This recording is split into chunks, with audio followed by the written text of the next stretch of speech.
মামুন যদি মামুন যদি লালার সাথে লিয়াজু করতো তা আমাদের এত কষ্ট হতো না, ভালোই হতো।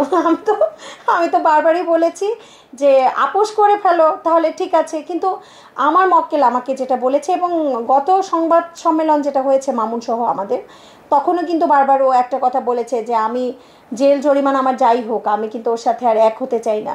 এখন দেখেন, এটা সম্পূর্ণ একটা ব্যক্তির মনের উপরে কিন্তু আপনি আদালতও জোর খাটাতে পারবে না, তাই না?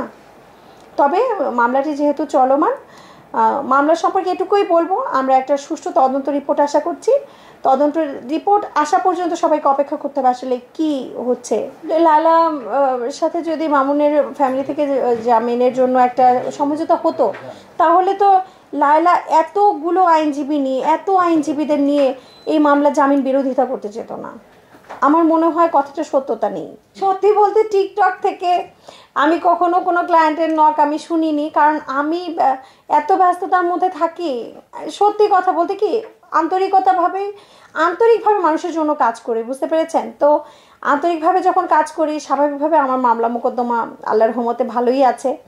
তো আমি যখন কাজ করতে থাকি, তো মানে ওই জায়গাতে আসলে আমি কখন একটু টিকটকে ঢুকে, আমি কখন ফেসবুকিং করি, তখন 12টার পরে, 2টার পরে, রাত 2টার পরে আমি কি ক্লায়েন্টকে নক করবো? এটা সম্ভব হয়ে ওঠে না আমার জন্য।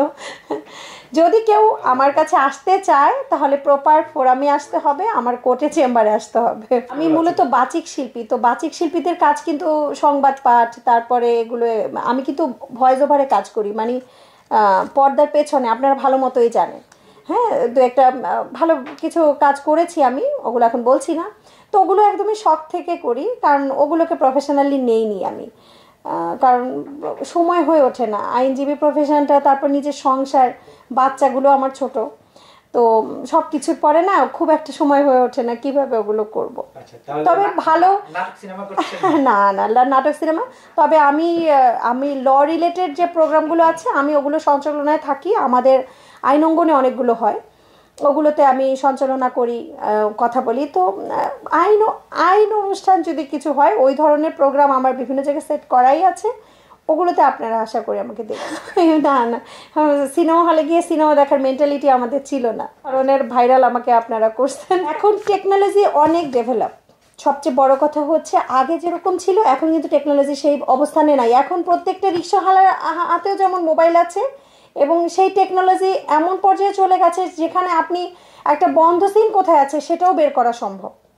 তো আশা করি যারা সাইবার বুলিংয়ের শিকার হচ্ছেন, কখনো যদি মনে হয় যে না বুলিং, বা দেখি তো সোশ্যাল মিডিয়া, বললাম না, দেখলাম তো কান্না করে অনেকে, বা অনেক ধরনের ইমোশনাল হয়ে যায় যে আমাকে এরকম করছো, তখন আমি মনে করি অবশ্যই আইনের আশ্রয় নেবেন, কারণ সাইবার বুলিং থেকেও আপনি আইনের মাধ্যমেই রক্ষা পেতে পারেন।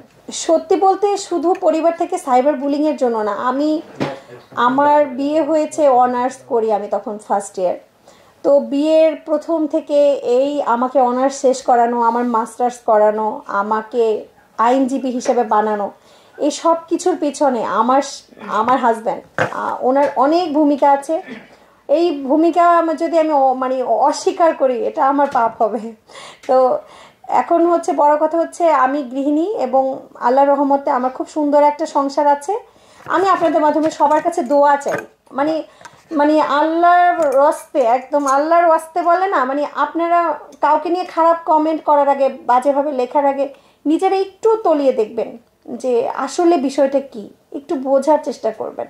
এটাই আমার রিকোয়েস্ট, একদম রিকোয়েস্ট বলবো এটাই। না ওই তো বললামই, তার প্রতি আমার আসলে কৃতজ্ঞতা, অশেষ কৃতজ্ঞতা, এবং আমার শাশুড়ির প্রতি, আমার শ্বশুর শাশুড়ির প্রতি অশেষ কৃতজ্ঞতা যে এরকম একটা ভালো মানুষকে তারা জন্ম দিয়েছে, যার কারণে আমার লাইফ পার্টনার হয়েছে, এই আর কি। আমি অনেক সাপোর্ট পাই আমার ফ্যামিলি থেকে।